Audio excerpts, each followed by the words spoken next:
But yeah, cheers for jumping on. Obviously, a bit of a different vibe to usual, which is interesting, freshens it up a bit. Yeah. But do you kind of like want to introduce yourselves a bit? It's a bit formal in it, but just in Yeah. terms of what you do at the at Truck Festival. Yeah. So I'm John. I'm the marketing manager. So deal with everything, everything like customer facing, that's socials, information, mailers, everything, content on site. So like everything that you see as a customer from Truck comes not from me, but through me. Right. Okay. And I'm Jazz. I'm the festival coordinator for Track. And I do anything in between customer services to looking after like merchandise and other revenue lines, doing a bit of programming and like stage curation alongside like decor, fingers in many pies. Everything, basically. And like, how do you get into it? Like, and is it a full-time job? Like, how does it work? Yeah, I got into it quite a long time ago, working for my local festival, which is Why Not Festival in Derbyshire. Um, and that was literally like labouring, site crew stuff. And then eventually kind of got into social media, then got into the marketing kind of thing, and then moved across to Truck. But yeah, I used to be part of the group that owned Truck when it was owned by the same people as Tramlines. So Okay. it switched across. But yeah, and just like that was my childhood festival. So I went every year when I was a kid. Like it's the only place you could like drink and get away with it. So that's that's how I kind of got into it. Yours is a lot more wholesome than mine. I went to uni and studied biomed for like 4 years, worked in pharmaceuticals for a year, and then had enough by the time I went back to uni to finish my degree. And I was like, how do I do something fun for like the rest of my life? And then got an internship with our sister festival Tramlines, and then like had like the best 10 days ever. And then was very lucky that a few months later they had a role come up and they were like, Jazz, we know that you don't know anything about festivals, but that's okay. And then just took me on board. It was like best grad scheme ever.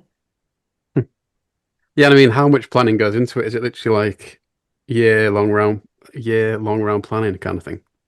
Yeah. Yeah, yeah. I mean, you start planning for the next one before the one you're supposed to be doing is out of the way. So the wheels are in motion for like the lineup for next year, as well as many other things. But yeah, it's all year round for the. We're a very small core team, but then there's only three of us all year round on this show. But then once you get into the sort of closer to the show, a lot of other people come in, and then when you're on site, it's sort of like hundreds of people, and then everyone just goes away again, and it's back to the three. Yeah. Yeah, No, like, weird. We multiply overnight. yeah, And I mean, Truck now, it feels like, I mean, when I was, 20 years ago, first started going to festivals, felt like Reading and Leeds. I mean, obviously got Glastonbury, but then Reading and Leeds were the big ones. It feels like Truck is up there now as like the go-to indie festival, really. Is that how you perceive it? yeah. Like obviously there are quite a few now. Um, I mean, like, why not? But I think people are going off in different directions, and like you Kendall Callings and things, they're not just an indie festival anymore. They kind of spread their kind of wings a little bit, whereas Truck's kind of stayed quite true to it's 90% indie. And I think if you changed Truck, I don't know if it would be Truck. I think that's what people like about it. No, definitely. Loads of people come to site, and every year they're just like, I don't know how you retain the magic that you did like 10, 15 years ago, but also when you're going from like 5,000 cap to now we've just sold out at over 27,000, which is crazy. And they're like, it still feels like a little village fete. It's so safe. You can wander around. Like it's really turning into a family show as well because the parents have been going for like so long. Like John was saying about when he used to go to Why Not, people are getting to the stage where they're having kids, but they don't want to give up going to the festival. And they're like, oh, but this just feels like we're popping down to like the village hall to like go to like the sweet stand as a band playing. We're just lucky it's got like insane headliners. Yeah. I mean, I was going to mention it's sold out, so I appreciate you even coming on because your job's done in it. So You'd hope so. Yeah, yeah, it took long. yeah. Say that again. Sorry. Let's just say it took long enough. Fair enough. I mean, did it sell out? When did it sell out last year? A little bit earlier last year. There was something about last year. It just we released the lineup and it just went crazy for about 3 months, and then we were done. We Okay. This sold year, to a much lower cap last year as well. yeah, that's true. Right. That's true. Sometimes you just have years that do just go faster than others, and it's mostly based on just how much people like the lineup. Yeah. Yeah. Of course. Yeah. Yeah. I think I came once in 2018. Yeah. Oh, yeah. I think the Libertines played, but the weather was atrocious. I think that is 2017 because Was it? I went to that one and it was Libertines and it was like Franz Ferdinand, and I remember Okay. being watching Franz Ferdinand just thinking like, it's just horrible. This is just I'm not having a good time. Yeah. Yeah. I think I came for one day because our mates were playing. Oh, But yeah, I had to like bail. I was when I lived in London, so I had to bail the next morning. Felt Yeah. like I'd been there for about 5 days or like. Yeah, it's like UK festivals, just like you are at the mercy of the weather, and if it's bad, it's just so bad. But like we've been really lucky actually, probably since that year. Okay, brilliant. Like that's last year was boring, wasn't it? yeah, last year was warm. 24, so toasty. The truck site is like gorgeous if you've got like a sunny year because it's like this big bowl. But then sometimes like if it is getting a bit too hot, you're like, where can I get away from this? And it's like you're literally in the middle of a farm. There's no trees. But I no, mean, a while. you two seem like a fair bit younger than me, to be fair. Like, I don't know. It's just interesting. I was saying to Jamie on email, it's just interesting how those noughties bands have kind of had a bit of staying power. Like as younger people, how do you assess that on like in terms of headliners and stuff? Yeah, it's a funny one because like with festivals our size, we're not massive. We're still sub 30k.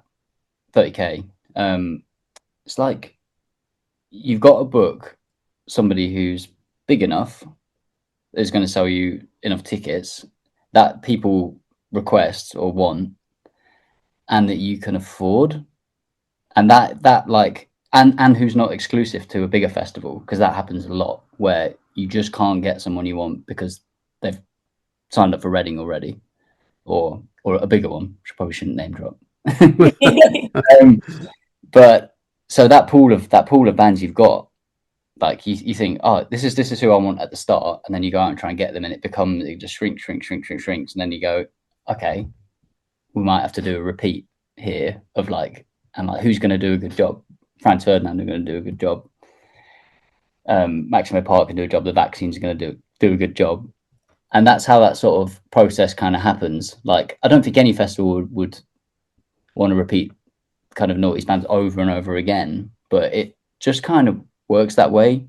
And I think what's good about Truck is that even though if you look at the top lines of our lineups for the past 10 years, that there are quite a few repeats or those bands coming back in.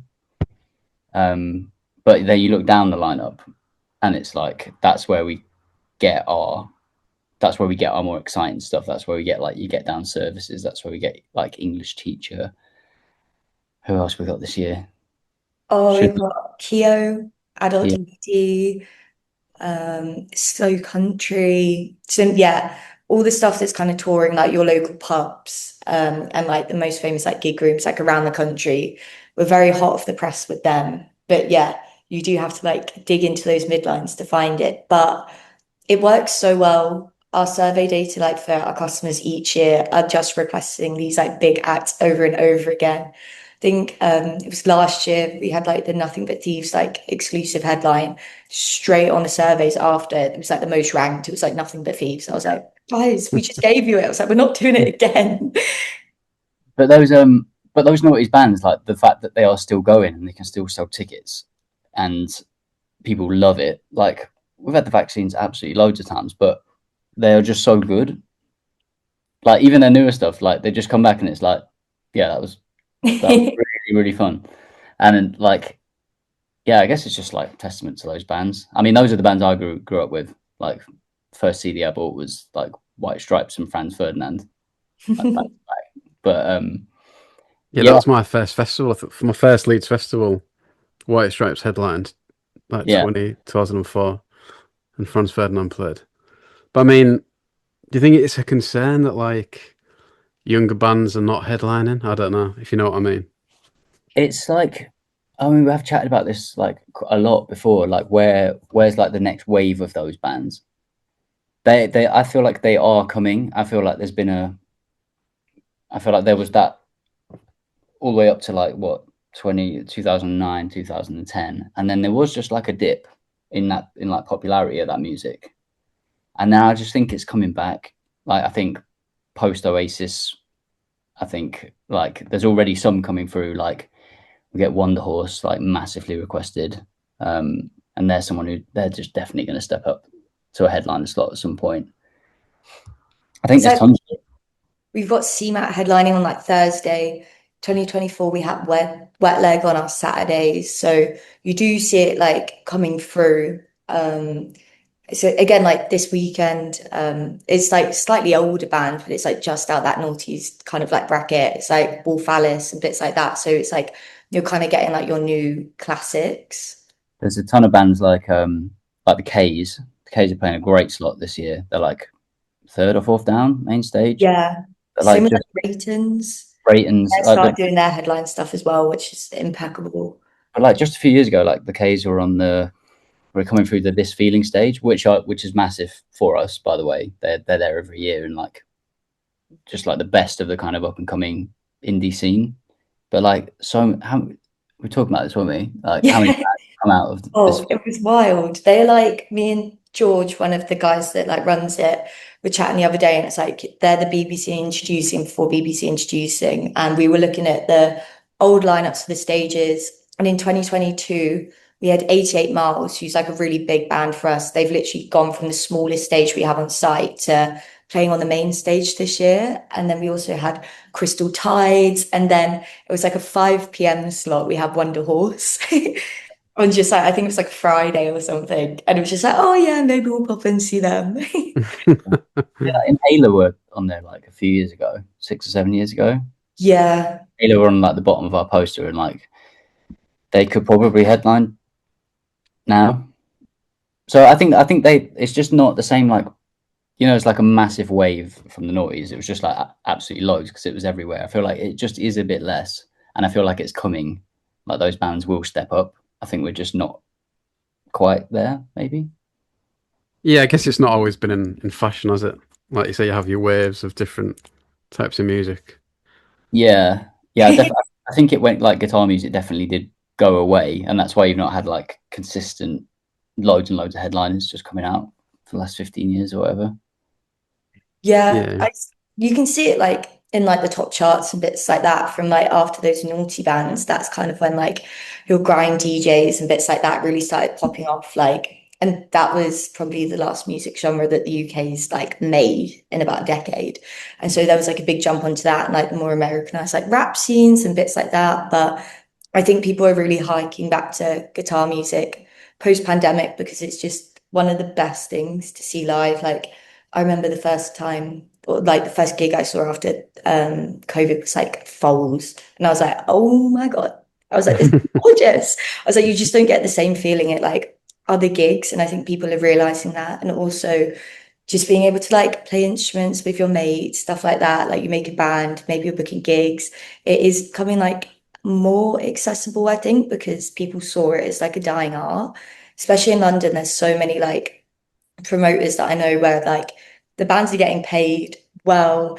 They might even get like a cut at the bar and bits like that. And so it is really incentivizing this kind of like coming up scheme. And it's also, you're seeing like the end of the tail of those kind of like, oh, it's like School of Rock like programs. I know like a couple of the guys from like Geese, they were from there, but you definitely see it from kind of people going to like the conservatoires, bits like that, last dinner party. me and John were really lucky. We got to go to like, it was a primary school orchestra program that the charity that we have with Truck supports. And it was just seeing all these kids just learning to play like their first instruments, from like different colored dots on musical scores to then going into like actual like sheet music and bits like that, and then coming together and playing. It was like, this is where the kind of new artists and like our next headliners are like coming from. And it's really nice to be able to like see that pipeline happen again. We do a thing called the Truck Band app as well, where we basically put an application form out. Literally any kind of artist can apply, and then we kind of narrow it down. We have a judging panel, which is all of our kind of like partners, like This Feeling, like So Young, so like Alcopop, who kind of curate the stages, and then we basically sit and we listen for a few days to all of them, because there's like a lot. There's a sort of 1,500 last year. Thousands. But you just like hear so much music, and because it's Truck, a lot of guitar music, and there are a lot of bands like coming still. Like every year, that number goes up every year with the amount of people who apply. So it's like, it's definitely still there, and like I just think it will take time to get those bands to the top. But I think it, like I said, I think it will happen. Yeah, you probably listened to my mate's band because I did the application for him, I think. Oh, really? You signed it. Nice. Yeah, because like, I mean, obviously I really like him, but I thought I'd try and help him out with a bit of admin, because I think there's a lot of festival applications now, isn't there, to play. So I was like, I think they got a bit jaded with it, so I was like, oh, I'll try and help him out. But I don't think they got picked, obviously. But how many? Say got 1,500 applications. How many actually play then? We try to do about 27 slots across our main stage, second stage, third and fifth, I think. And so out of like the festivals that we work with, I think we do the most, and like lots of our slots are going towards like emerging and like fresh talent, which is super cool. Okay. Is it purely based on like the music being good, or do you have to like, don't know, make it a bit varied in terms of genres, or how does it work? I think we try and do it mainly on the music, and I guess like how it looked, like how professional it kind of looks, factors in a little bit. Yeah. Like, 'cause we go through all the channel, we don't just do Spotify, and some people aren't even on Spotify, they've got different platforms. So we try and do like watch YouTube video. That's why we ask for that, and then look at social, see what's going on. It's just a mixture of things. And if we just really like someone and they don't do much on social media, and we just really like the music, they'll still go on the shortlist. Just try and factor it all in. Yeah. I think it's Go you go. I was just going to say, it's a really nice opportunity for us as well to like dive into different genres that we probably wouldn't book like on our kind of like bigger stages, because it's like not what our customers like want to see, or like what's not around that year and stuff like that. So it's really like fun for us to kind of test out new genres. Like a couple of years ago, we had like a really cool artist called Short Straw. And I remember walking past This Feeling tent, and I was like, somebody's doing a Skepta cover, and the tent is rammed. I was like, I love this. It was like stuff that you wouldn't think that you'd hear on the festival site, just kind of like broadening like the audience's ears to it. Yeah, yes. And do you think like I mentioned with, different waves of music coming in, the likes of Reading and Leeds maybe getting more eclectic? Do you think Truck's benefited from that in terms of like having a bit more of a focus on, I don't know, indie music, if you like? Yeah, I think so. Like if you look at Reading lineups from probably even just 10 years ago, it was mostly guitar. It was a guitar festival, really, wasn't it? Mm. I think we've like accidentally carved out a niche by other people doing different things, where we've kind of stuck to our guns, and then everyone's sort of like, oh, well, I want to see all those bands I grew up with. Yeah, I'm going Truck. It is a bit of like an inside joke with like the team that No Good Music was made after 2015. Yeah. We used to slightly stick to that. uh, obviously it's like we have spoken about like kind of the up and coming acts and bits like that. But if you do look at the crux of it, and especially like we love like a little heritage act on a Sunday, like very Glasgow-esque. Like who's it this year? Vanessa Carlton. Like we do like so Yeah. Dexter's, Natasha Bedingfield. Like we love a pop girl moment as well. And so I think it is like harps into like the key pillars of our festival, where it's like friendly, fun, family, but also everyone just loves a guitar. Yeah. And do you think you benefit from like no Glastonbury this year? Or does it not really make a difference on ticket sales? Um, I mean, we've sold more tickets, so Oh yeah. you could say that kind of factored in. Maybe not like directly. Yeah. Yeah. At the start of the year, where like I went to Glasgow last year, and when it said it was going to be a fallow year, I was kind of like thinking, I was thinking this potentially be a much easier year for all of our shows to tickets, but yeah, it doesn't seem to have been a massive thing. Maybe people just made their plans early and thought, "Oh, go on holiday next year instead of Glasgow or something." You know? Yeah, I think it's like a divided opinion whether it helps or if it doesn't. Because I think people don't even treat Glasgow like a festival, like that's a holiday, or like we're going to Yeah, yeah. Glastonbury, but what else are we doing? So like this year it would be like, oh, maybe we're going to go to like more of like a destination festival and bits like that. And I think the benefit that Chuck has, and that maybe that's why we've not been very impacted, is because we've got like a really good price point for like the quality of like what you get on site. Last year it was like accessible areas, put us down as like the best value like festival ticket. We went on with like I think it was like maybe 100 or like just sub 100 early bird like ticket pricing for 4 days, which now Yeah. is pretty unheard of. That's And so crazy. yeah, it makes it like a nice crowd on site because like everyone gets to come. But it definitely offers something different as well. Like a lot of people, I mean, lots of people do want to go to Glastonbury, but a lot of people find it like massively overwhelming. They don't want to go to like a festival the size of a small town kind of thing, Yeah. and like, and there's too much. Like it is even going out, it's like it is a lot, and like truck is like you got one main arena, everything's there. Like it's much smaller. It's like you bump into people all the time, like over the weekend. So I think it's like it's definitely different enough but still appeals to. There's still some crossover with acts like Maccabees did Glastonbury last year. So yeah, I'm not sure. I'm not sure whether it's been like a factor in tickets, but maybe we should have pushed harder on that angle. To be fair. Yeah. I think it's on our website. Someone summarized it and it was just like tracks of Glastonbury, you don't need a GPS to like get around because we kind of do have the offshoots outside of like the indie music. Like we've got really cool kind of like cabaret elements to it. We've got a really funny venue called like the Tipsy Cow, which is just like drag and disco all day long. A really great like family field. We've got a place called like the Rocking Chair like social club, so it's like a immersive working men's club. We've got like a really cool host and bits like that, so it does offer that kind of like theatric element, but it also gives you like 3 stages that you can just flip-flop around and watch bands like back to back to back to back if you don't need a break.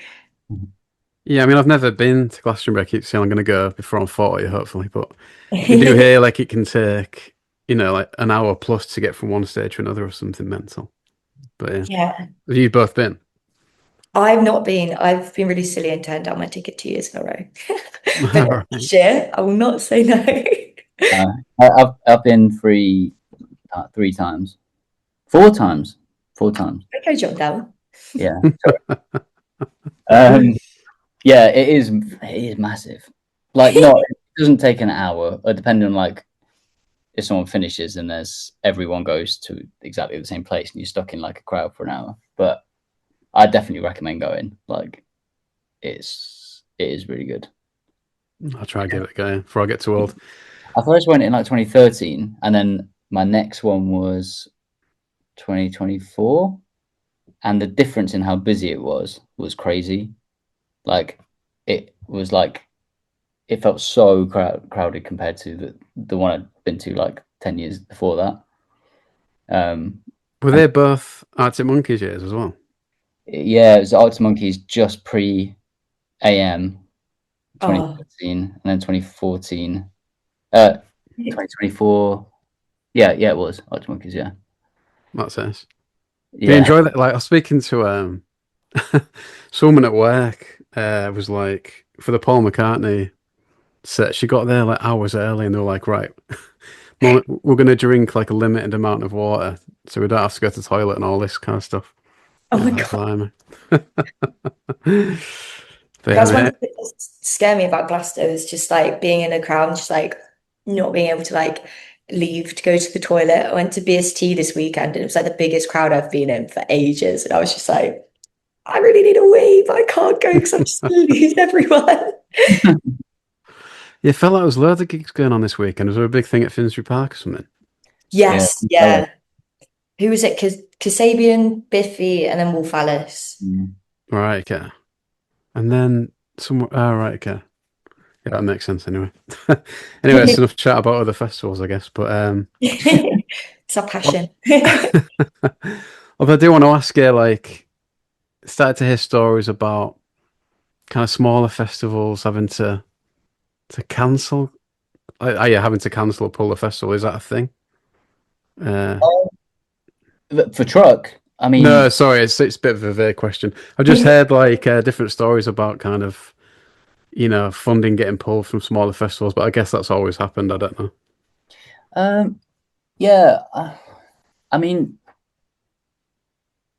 for us, no, because we already know that we're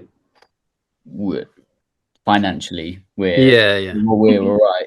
We operate within a little group as well, and ours are sort of the most cost efficient festivals.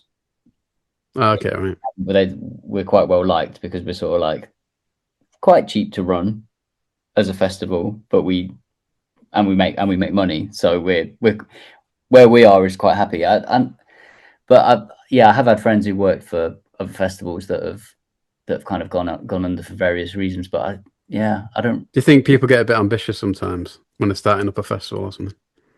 Yeah, and with festivals, like if you do that, you're on the back foot financially if you try and do too much, or if you book someone that you can't really afford, then you are just trying to recoup that. But I mean, Chalk's been going for a long time now with the same person in charge who knows it like the back of his hand. So he knows who we can book. He knows the lineup budget. He knows the festival budget. Like, that there's not. Yeah, and I don't think. No, I don't think Brock's in trouble at all. No, that's not what I meant. No, but yeah. I think it's so hard nowadays as well because you said at the start, John, where there is a lot more festivals nowadays. Yeah. So people can find their niches like really well. It's not one of those where it's like all of my mates are going there, so I'm going there. It's like, no, I know way more genres of music than you probably did 10 years ago because you've got like Spotify at your hands, and Spotify's telling you like, oh, this artist is playing here and that. And so it's really hard to like channel your fan base. It's the same kind of journey that like I guess an artist or a band would go on, and like because there is so much choice, which is fantastic because like so many different stories get to be told and like so many different artists get to play, but people don't really have all that money anymore, and we're only just starting coming back into it like post again like COVID, where people are doing 2 to 3 festivals like per summer. Like people would just kind of start doing like one big one and then maybe do a holiday because they got used to not doing it. And so yeah, I think that's probably a reason why, like as you said, like people kind of like overestimate like how big they could get, how quick, and if you don't sell enough tickets before like you're kind of like meant to start paying your artists and bits like that, then you've just got to be like, it's not going to happen. Yeah. Yeah, you don't want an indie fire festival, do Yeah. you? But it's a busy weekend, isn't it? It's like you say, the Sheffield. I can't remember the name of the Sheffield one now. But is it the same weekend? Tramline, Yeah, yes. yeah. And We you're the got same company. Latitude. Yeah, you're the same company. Yeah. Truck and Tramlines are the same. Latitude is, I think that's with Festival Republic. Ah, okay. Yeah. So how does that work in terms of doing it on the same weekend? Is that kind of all thought out? Obviously. I Well, think yeah. I moved it. You think what? They moved it, didn't they? Like they never used to clash, and then it was like, yeah, let's make them clash. Yeah, I don't know why they made them clash. It doesn't really seem to make any sense. But I guess one's more north and south in it, I suppose. But yeah, yeah, I think there's enough geography, and they're quite Yeah. different in the fact that Tramlines is very like they sell most of their tickets in Sheffield. Truck right. is a little bit more widespread, but like they don't those two kind of like big circles on the map don't cross over too much. Also, Tramlines tend to have a little bit less. There's a lot of guitar music on there, but it's a little bit more eclectic. So Yeah. They get to go more pop and like kind of R&B with their genres for sure. yeah, and there's a big thing about us being a camping show and Tramlines not being a camping show. People can just go Yeah. home, which is why people from Sheffield buy a ticket. They do day tickets as well, so it's a really different show. I think if we had two camping shows, I don't think we'd want to move them to the same weekend. Also, yeah, Tramlines is so hyper local. Like, Yeah. truck, like we are kind of based like for like Oxfordshire and bits like that, but like Tramlines is Tramlines, and that's for Sheffield. Then it is beautiful. And like you mentioned, like you've only got a small team of like you say 3 people, like the core team. So you're all involved in getting the lineup together and like how. I can imagine it's quite an exciting process, isn't it? Like actually pulling people in and seeing who you can get. Yeah, well, we As have well as stressful, I'm sure, but well, yeah, neither of us really do the main lineup apart from give our kind of 2 cents on it. But Jazz does a lot of programming kind of a bit lower down the lineup. You do all the cabaret stuff, you do all the stuff in the rocking chair, the tipsy cow, Yeah. all the DJs, the late night Yeah, DJs. DJs kind of like the more like emerging side of like the band talent as well. So like our third stage is like the nest. And so when I come in like later in the year, then it's kind of like who's fitting in like those slots and bits like that. And then if we have like a few kind of like starting slots and bits like that, do them. But yeah, more cabaret DJ, silly, fun, talky stuff. And then we've got an incredible booking team who John said earlier, like they just know what they're doing alongside our director. They're just like, this is hot right now. This is going to work really well. And like, you'll Yeah. see it even from like, I think they sort out like some of the bands from September, October. I think Bleach 93 was in there super early on. And then literally you've seen them in like the last 8 months, they absolutely blow up. And you're like, wow. So I can't even believe we got that. and I guess we touched on it earlier, but do you feel like the pool of artists and bands to pick from for Truck is as healthy as ever, kind of thing? Yeah, I do. I think there's a bunch of people who are maybe not top of the bill this year who will be in maybe 2 or 3 years will be topping that bill. And I think there's so much coming through that I think you'll see bands like Last Dinner Party who just like went in the space of like 2 years. And I think there'll be a bunch of those. But yeah, there's plenty. It's just about what works together as well. I'll normally get a phone call off our boss around kind of September, and he'll say, "What about this, this, and this?" I'm like, what? Like there's always one thing in there where I'm kind of like, does that work with the rest? It's a really difficult job though. I don't envy him having to book that because it's like the whole year rides on it. Yeah. And like we just bug him to get it done because we have to go, we do like lineup campaigns where we send silly things in the mail. So this year we sent like little foam cow key ring. Oh yeah, I got one. Like, Yeah. the cows out the bag and bits like that. So we're like, can you just like tell us who to put on? And he's like, guys, shush. So, yeah. So I just want to send my cow memes out. Come on. And with you mentioning the Nest, I've got a memory of like the Libertines playing in some kind of small bar on site or something with Radio X there. Was that a while ago? So they did a thing in the tap room. Okay. They like sat down with them in there, I think. Right. That It'd is be cool to see stuff like that, yeah. stage. Yeah, we do. We've got a bunch of that kind of thing going on this year. We did the tap room, and we've got a few kind of publications / influencers who are going to be like interviewing artists during the weekend when they're there. Yeah. We're just trying to line that kind of thing up. We've got people doing like silent disco takeovers as well. So Libertines are doing one. Oh, okay. Yeah, and everything on the Thursday, kicking that off the weekend. And then we do a thing called the Truck Game Show, which is basically a mix of like all the best game shows on TV, but we get all your favorite indie bands playing them. And so I can't remember who we had last year, but it was like they were just like battling it out, like making little Play-Doh figures. But we get the fans from the audience to like come and play against them. And so you could be playing with like someone from like the DMAs or something. That's it. So that sounds like a dream for social media content.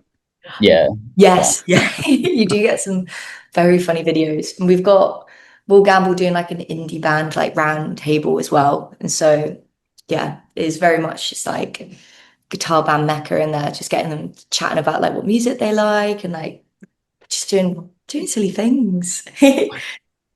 Yeah, I suppose that as a podcast, like it feels like podcasts are getting more festival friendly, I suppose. Is there stuff like that basically going on? Yeah, so we've got 101 part-time jobs coming down. Yeah. I Know the don't know if name you've of heard them. of them. They are crack up. Like the Lime Garden one's so funny. And she was like, I just had to peel 1,000 eggs every day. And it's just like the jobs that they would be doing to like sustain their music careers. And Yes. then we've got it's not a podcast platform, I don't think, but it's like kind of like a company called The Name Game. They're doing like a whole Sunday takeover with us, just spotlighting like their emerging artists and do some acoustic sets and also some DJ sets as well. Okay. Yeah, I think Jamie got in touch with me last year. I couldn't come, but I'm going to come this year. Oh, So yay. Nice. walk around with the camera annoying people, see what happens. No, you'll get a good response. The crowd is very interactive. Yeah, Which is nice. it really is a truck. You won't have a hard time getting people on. No, you need to make sure you get down to the Oxford Symphony Orchestra though. That is like the best part of the weekend. It's like Okay. I've seen like 25,000 people waking up midday Sunday hungover and just dancing to classical music. Like they love Beethoven for some reason, and then they like cover like big pop songs and movies. Did they bring it? They brought out Clean Bandit a couple years ago as well to like sing along with them, which is fun. But it's very, yeah, everyone knows like all the ballerina dances, stuff like that. People just like doing like little rowboats on the ground, and you're just sitting there like, what? Yeah, it's bizarre. It's really fun. So what does your weekend look like then? I mean, festival coordinator sounds very busy. But I mean, I guess you're both mega busy, but how does it pan out usually? If you can sum it up, I Oh, don't know. well, John, you've got a very interesting Friday this year, haven't you? Friday. Yeah, Friday. Yeah, I'm playing as well, just to like stress myself out even more. What, in a band? Yeah, my band's playing the show, so Shout them out. Who is it? Deco. Deco. Yeah, so Okay. yeah, so it's not Friday, Jasmine. It's Is it Sunday. not Friday? Is it No, Saturday? it's Sunday. It's Sunday. Oh, is it Sunday? Yeah, Oh, I was getting confused when you were going to do your rodeo disco. oh, no, I'm not doing that. But yeah, our weekends are like. I mean, last one was pretty nice, pretty chill. I mainly look after capturing all the content for the entire next year, and then kind of customer comms and just how everything's going, anything needs to be said to customers on site, everything like that. That's just everything. How planned does that have to be in terms of the content then? Like, do you arrange interviews and stuff, or you just kind of see how it goes? Yeah. We've got someone coming down this year who's like pretty much dedicated to doing interviews. We've got a legend called Jack Wood who basically just runs around site. If you go on our Instagram, you'll recognize him. But he like interviewing people, playing silly games with them, getting them to do this or that, like little quizzes and stuff. So it's like pre-planned, but then I feel like 50% of it just comes off the cuff. Like when something random's happening, like there's so much stuff on our TikTok where there's like just a guy in the Tasha Bedingfield crowd peeling potatoes, like with no context and stuff like that. And that stuff, like for truck, that just happens all the time, all weekend. So like you get all like you get your nice photos of the headliners and stuff, but then you get all this strange like content where there's just stuff going on. Yeah. And it's like always the fancy dress days are the best ones. We have a competition on the Saturday and everyone goes like crazy for it. Like last year we had someone like turn their wheelchair into like an actual tractor, like out of cardboard, like the amount of time that it takes. And then we have like a big competition and Jack would host it with this like fake screamometer. And yeah, it's just so fun. And do you have to have an agreement with bands in terms of what you can broadcast from the sets and stuff? Do you do any of that on YouTube or anything? Yeah, we do. Yeah, it all just has to be approved by them because some and a lot of it depends on the audio because we film the screens live so that the crowd can see it, but that footage isn't kind of, you have to okay that footage with people before you use it, and especially the audio. We have some guys come in who they take kind of audio from the desk, and we sync it to our kind of phone clips. So you've got this good sounding phone clip rather than just like what you'd hear in a crowd. But that all has to go through like people first before you can put it out there, just in case. No, yeah. Like some like mad, like big festival like Coachella and stuff, like with them just broadcasting headlines. It's interesting, isn't it? Like people putting that anywhere. Like I put a bit of the Strokes on Twitter and like got threatened with like a ban. It was like Really? it was just from Coachella.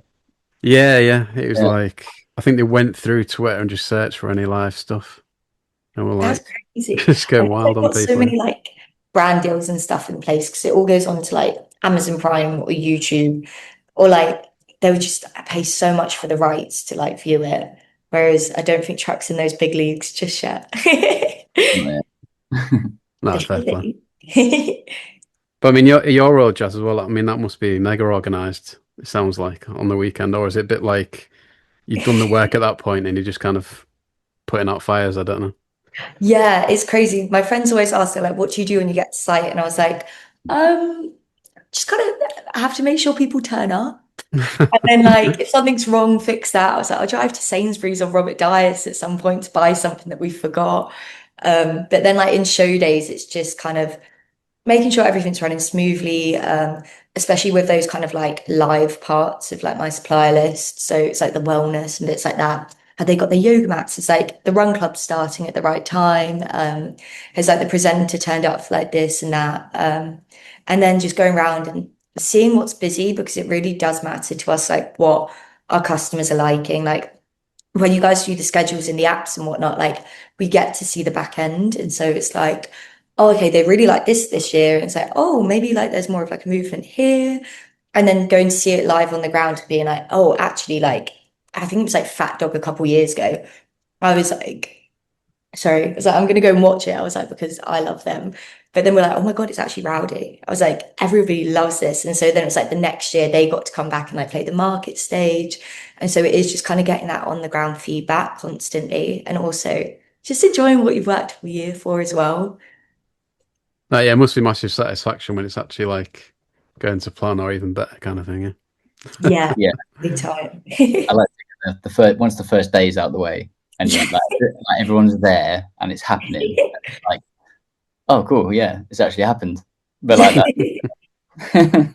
No, we're quite lucky. We've got an insane operations and site team, and like they don't get to switch off like all weekend really because it's like that's just like their world is like maintaining this village and like making sure everything's okay. Whereas we do get the beauty of being able to like step back and watch a headliner. Like if nothing crazy is going wrong, we do, yeah, have quite like a good ride when we get to site, especially on a Saturday when everybody is in and no one's leaving. It's like the perfect mix. I guess you must be good at dealing with different people, like in terms of liaising with them. Like, is there any kind of funny riders you had to put together or anything, or is that not your job? Oh, I'm sure there is. But we don't really have too much to do with the artist liaison stuff. I know Delhi, you saw some silly ones when you used to be at like Yeah. Why Not, and like you get some ridiculous Yeah, I'm requests. trying to think of a funny truck one. I think my funniest one is from Why Not, where there's just a massive like palaver about this. Snoop Dogg was playing, and they said apparently he wanted a Derby County shirt with Oh yeah, he likes football shirts, doesn't he? yeah, with Snoop on the back, and it was just like we got like the memo like the day before, and it was like trying to someone like driving to Derby to get a Derby shirt. Derby stores closed, like time trying to get it printed, and that took 2 days or whatever, and then like massive thing, and then we got it to him, and it like, didn't ever come out of his dressing room. He went straight to stage, straight off on the bus. It's just like someone just took it home. And you mentioned like the influencers and stuff. Like, you see some mad celebrities knocking around. Oh, someone from the 1975 was there in 24, 25. I think it was Ross. And I was just like, as if. And like you could see, and like there was rumors going around site all day being like, have you seen Ross? Yeah, oh my God. Is that the biggest? I think the biggest in like my eyes, again, I did caveat this to Jamie before coming on the podcast. I was just like, I want to let you know I was born in 2001, and by 2007 I was about 6 years old. So my kind of references to indie bands at that time is the Hoosiers and McFly. Nah, fair play. But I noticed like people like Jack Mate are big advocates of the festival. Yes, yeah, I he's noticed doing that that before. this year. He's doing a silent disco takeover on Ah, Friday. okay, right. He done the same in 2024. And that was like absolute crack up. It's just like him and his mate going back to back on decks and just trying to like fight over the crowd. And so like that should be a good one. And he goes around doing like all like the walkie-talkie, like podcast stuff. Yeah, yeah. Yes. All right, well, cheers for your time. I guess we'll finish on a few different ones. But let's think about in terms of what's your best memory of like a headliner at a truck, and who would you like to get that you haven't had yet? Oh, That's a really good question. Could have briefed you on that, sorry. no, that was a good one. I have a really good memory of it was literally my first truck, and it was either 2012 or 2013, but the Horrors. Oh, And it yeah. was around the time they did their third album, that Skying album, and I loved them at the time. I just remember being really, really hammered watching them, and that was like, yeah, I think that'd probably be mine. Underrated band. No, yeah, brilliant. Yeah. Oh, this is going to be my third truck that I've been to. So the first one that I worked was like 24 and then 25. Last year, very silly. But Scouting for Girls was incredible. It's like one of those ones where it's like I've always wanted to see them. My parents were there, like I was with my mates. It was like they're just such good like showmen, and like they have like very good like crowd control and bits like that. And it was like a little like a really gorgeous landscape. Like when the sun goes down, everything just goes pink, and it was just like having like a little giggle, and it yeah, very much like summarized like truck for me. Yeah. Yes. And anyone stands out that you'd want to get in the future? Oh, I would love if we got Foles. Again, Oxfordshire-based band. I was like, just come play, I beg. I think Foles is probably first name on the team sheet when we're looking at the next year. And yeah, for whatever reason, normally it hasn't worked out for a while, but I think everyone wants Foles back. Yeah. Well, they've been on hiatus, haven't they? And it was Yeah. like it's in the yaw for a bit. But we've been hearing rumblings. Like what do they do? Like the help, they were on that as well. It's where they released a video the other day, and I was just like, Yeah.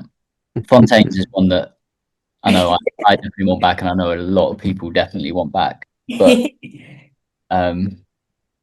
yeah, may have missed the boat. I think they've gone too big for us. So unless truck gets a lot bigger, I don't think we'll get. maybe And that's then just go on, sorry. And then in terms of like maybe like less obvious things at the festival, is there anything you'd want to like give a heads up to people that if they might not know about something that's happening that's pretty cool to check out? Yeah, definitely the orchestra. Definitely Barry from EastEnders doing karaoke. That's the highlight. Get there early though. Try and get your name. get your name down because it gets packed. Yeah, go on, Jazz. Like musically, I'd say like I'm so biased here because it's like my little baby. But the Tipsy Cow this year, like we've got a really cool local drag collective called Oxfordshire Drag Collective coming in, taking over the space, doing everything from like drag karaoke to drag cabaret. Incredible outfits, brilliant energy, and so that will be really fun. And then non-musically, I think kind of like the kind of secret heart of Trackers are Feel Good Food Hall. And so basically, if you don't know what that is, it's kind of like a big tent on site and it's like going in loads of different market stalls. But what makes it really different to the rest of the traders on site is that they all kind of raise money for like local charities. And so we have about 16 different stalls going to 16 different local charities, and they're all run by people in the local community, people that the charity helps out. So it kind of gives them like jobs, like in festival sites and in service, bits like that. And last year we raised almost £250,000 just from the weekend, selling Wow. anything from crumpets and beans on toast to steak sandwiches that the cows come like literally straight from the farm. And everything is really well price pointed. I don't think we go above £10 for anything there because it is just about that community spirit, putting a bit of awareness out for like different organizations, having a chat with the people that like run them and are impacted by them, but also fueling up so you can just keep darting around those stages. Okay. Well, looking forward to it. So appreciate your time. Hopefully, I'll say hello if I bump into you. Yeah. Yes, please. I'll drag you onto camera if I can. Interview part 2. Yeah, I'll come up with some social media stuff I can do. Yeah, yeah, you better go watch the deco set as well on Sunday. Oh yeah, CJ. definitely. On schedule. Yeah. How do you spell that then? Is it DECKO? DECO. DEC. Okay. Yes, I'll Yeah. definitely have a listen. Yeah. Main stage Sunday. Excellent. New album's coming out soon. Yeah. Watch your space. Yes. I Amazing. mean, Thank you so much. no worries. Yeah. I Yeah. hope it all goes well. Thank you. Cheers again. Cheers for having us. All right. See you in a bit.